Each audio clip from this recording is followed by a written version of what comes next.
Bismillahirrahmanirrahim. Assalamualaikum warahmatullahi wabarakatuh. Baik anak-anak, hari ini kita akan membahas pertemuan kedua ya, yaitu materinya yaitu pada pelajaran sejarah Indonesia kelas 11 ya. Ya, materinya adalah Verenigde Oostindische Compagnie atau VOC. Maaf kalau bahasa penyebutan dalam bahasa Belandanya salah, yaitu dari tahun 1602 sampai 1799. Baik, kita lanjutkan. Nah, ini bendera VOC ya. VOC ya. Serikat Dagang ya. Serikat Dagang Belanda. Sejarah lahirnya VOC ya.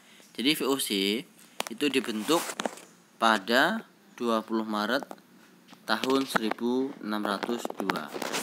ya.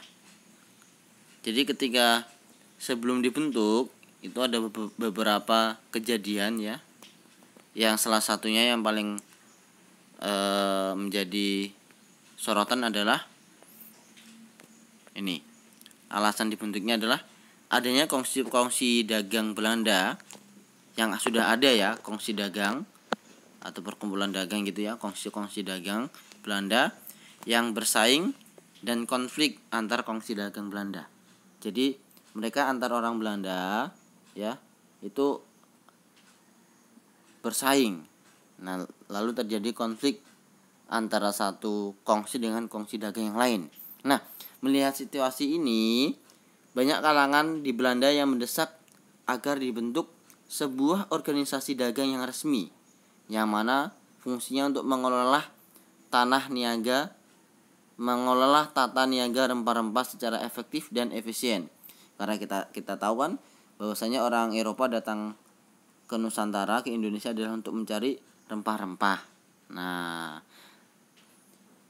maka pada 20 Maret 1602 pemerintah Belanda membentuk Serikat Dagang untuk India dan wilayah timur yang disebut dengan Verenigde Oostindische Compagnie atau VOC, atau orang biasanya menyebutnya yang lazim adalah company.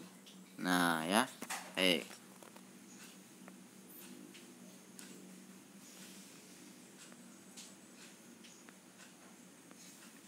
Nah, kongsi dagang atau perusahaan Hindia Timur Belanda atau VOC itu memiliki beberapa tujuan. Yang pertama, menghindari terjadinya persaingan yang tidak sehat antar kongsi dagang Belanda. Jadi, agar tidak terjadi persaingan yang tidak sehat antara pedagang satu dengan pedagang yang lain, maka dibentuklah VOC. Tujuannya untuk merendahkan ya, untuk merangkul barang-barang, ayo kita olah sama-sama, jangan saling menang sendiri. Nah, jadi seperti itu. Yang kedua, memperkuat posisi Belanda dalam persaingan dengan bangsa Eropa lainnya. Ya. Jadi untuk memperkuat Belanda ya, negara Belanda, bangsa Belanda di persaingan dengan bangsa Eropa lainnya ya. Seperti Serikat Dagang ya, miliknya Inggris, namanya East India Company atau EIC. Nah ya, ini pernah dibahas sedikit ya, EIC ya, dan lain sebagainya. Dan pastinya adalah dengan bangsa-bangsa Eropa yang lain. Jadi agar posisi Belanda kuat ya, maka dibentuklah VOC.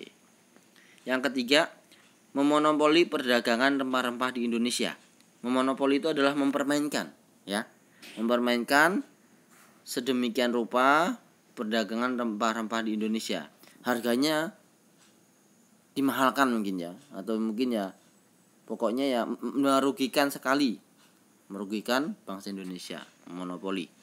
Yang keempat, membantu pemerintah Belanda yang sedang berjuang melawan pendudukan Spanyol. Jadi karena pada waktu itu ada perjuangan ya, pemerintah Belanda sedang melawan pendudukan Spanyol, makanya dibentuklah VOC. Nah, VOC juga memiliki hak istimewa yang disebut dengan hak oktroi. Ya. Ini.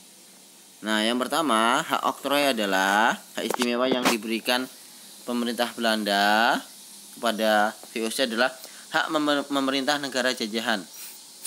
Jadi VOC memiliki hak untuk memerintah negara jajahan, walaupun itu yang menjajah adalah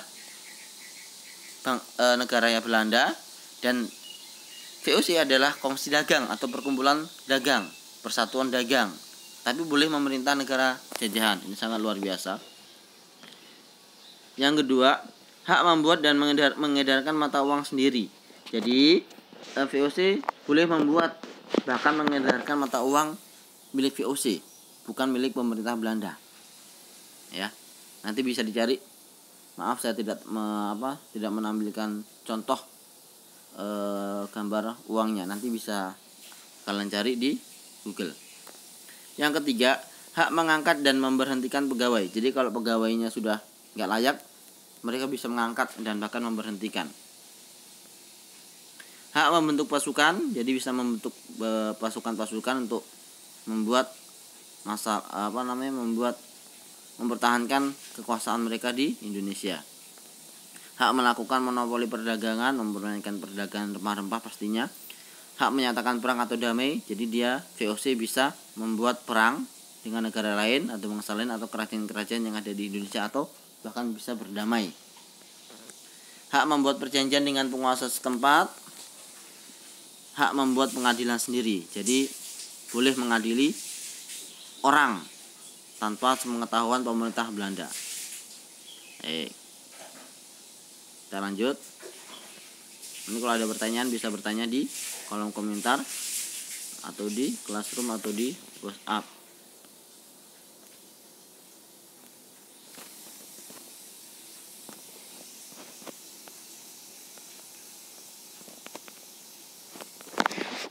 Bentar.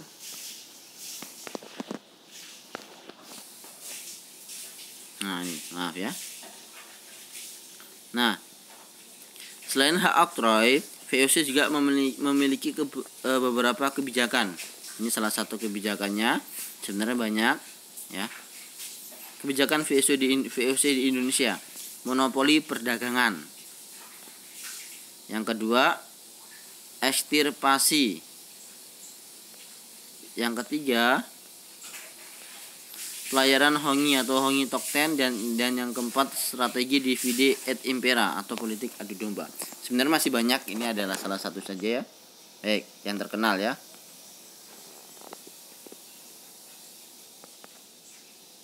Nah, yang pertama, monopoli perdagangan. Jadi monopoli perdagangan dilakukan dengan cara menentukan jenis tanaman yang boleh ditanam atas seizin VOC. Ya, jadi kalau nggak diizinkan VOC tidak boleh ditanam. Ya, biasanya VOC mengizinkan untuk menanam rempah-rempah, ya, rempah-rempah. Menentukan daerah dan luas wilayah yang digunakan serta harga jual. Jadi yang menentukan wilayah untuk tempat untuk menanam adalah VOC, dan juga harga jualnya yang menentukan VOC, bukan pemilik kebun atau pemilik tanaman. Yang kedua ada namanya ekstirpasi.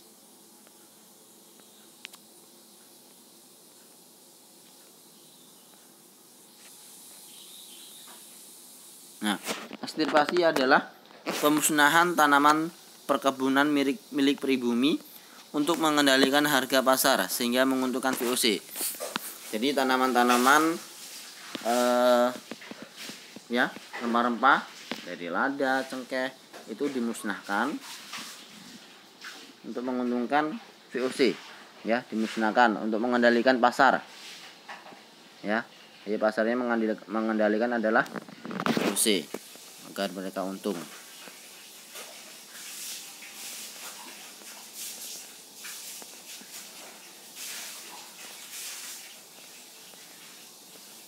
Lanjutkan.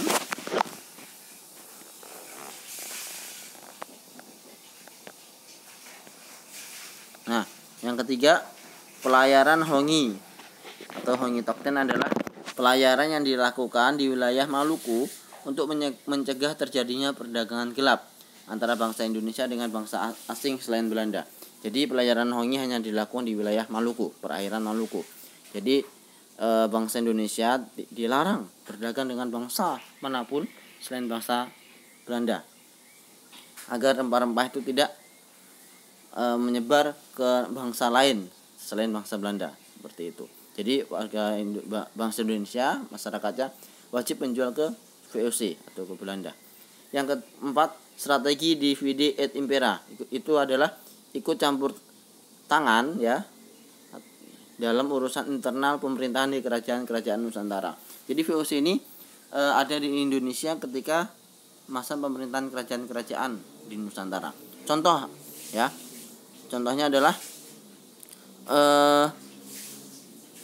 jadi kalau ada perseteruan antar keluarga kerajaan atau antar kerajaan di Nusantara, maka VOC akan mendekati salah satu pihak untuk menawarkan bantuan. Nah, jika tawarannya itu diterima, maka VOC akan membantu dengan imbalan perjanjian yang isinya adalah pastinya menguntungkan VOC. Contohnya pada tahun 1607 ketika berhasil membantu Sultan Ternate mengusir bangsa Portugis dari Ternate, VOC diizinkan mendirikan benteng Orange. Nah, VOC juga memanfaatkan kaum elit pribumi dalam melakukan penarikan hasil bumi. Akibatnya terjadi perselisihan antar bangsa pribumi sehingga rakyat Nusantara sulit untuk bersatu.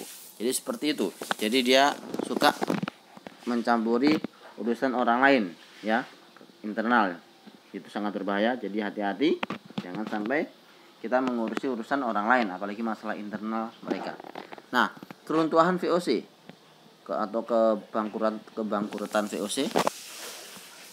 Penyebab runtuhnya VOC yang pertama adalah banyak pegawai VOC yang korupsi. Nah, ya. Terutama setelah melihat keuntungan luar biasa dari monopoli perdagangan VOC di Nusantara, ya.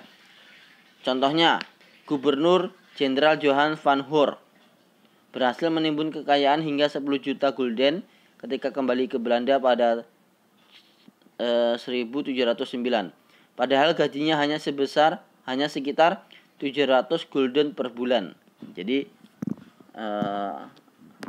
salah satunya adalah gubernur jenderalnya yang korupsi. Ya, jadi seperti itu. Jadi korupsi sudah ada dari zaman dulu. Yang kedua,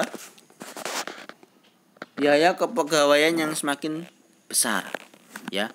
Jadi kenapa kok biaya kepegawaian itu semakin besar? Karena VOC semakin banyak membuka kantor cabang perdagangan. Ya, yang mana membuat biaya kepegawaian semakin besar. Sementara itu akibat adanya korupsi besar-besaran oleh pegawai VOC, pemasukan semakin menurun. Ya, karena ada yang korupsi, maka biaya kepegawaian semakin besar, maka pemasukannya semakin menipis, bahkan tidak ada. Biaya perang yang semakin membesar, ya, akibat mulai munculnya perlawanan di berbagai daerah terhadap monopoli dagang VOC. Misalnya perang Makassar tahun 1666 sampai 1669. Jadi banyak kerajaan-kerajaan di Nusantara, di Indonesia yang melakukan kritik keras terhadap kebijakan VOC, terutama dalam monopoli perdagangan. Yang keempat, persaingan dengan kongsi dagang lain.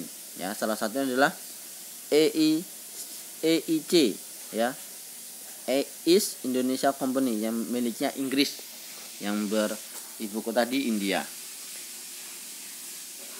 Nah, VOC dinyatakan bubar secara resmi pada 31 Desember 1799 dengan beberapa alasan tadi. Tapi sebenarnya masih banyak alasan yang lain ya pastinya. Tapi itu hanya sebagian saja. Maka ketika dibubarkan secara resmi oleh pemerintah dan pemerintahan VOC di Nusantara diambil alih oleh pemerintah kerajaan Belanda. Nah, ya. Nah, pembubaran VOC ini itu tidak terlepas dari pendudukan Prancis atas negeri Belanda tahun 1795 hingga 1813. Nah, Prancis di bawah Napoleon Bonaparte dengan paham kebebasan dan kesetaraannya melihat apa yang dilakukan VOC bertentangan dengan kedua paham tersebut, sehingga VOC kemudian dibubarkan. Baik, itu sedikit sekilas tentang VOC. Nanti bisa dicari lebih dalam lagi di materinya ya, di internet atau di YouTube yang lebih relevan. Semoga bermanfaat ya. Terima kasih. Fasabil khairat, tetap semangat dan jaga kesehatan ya.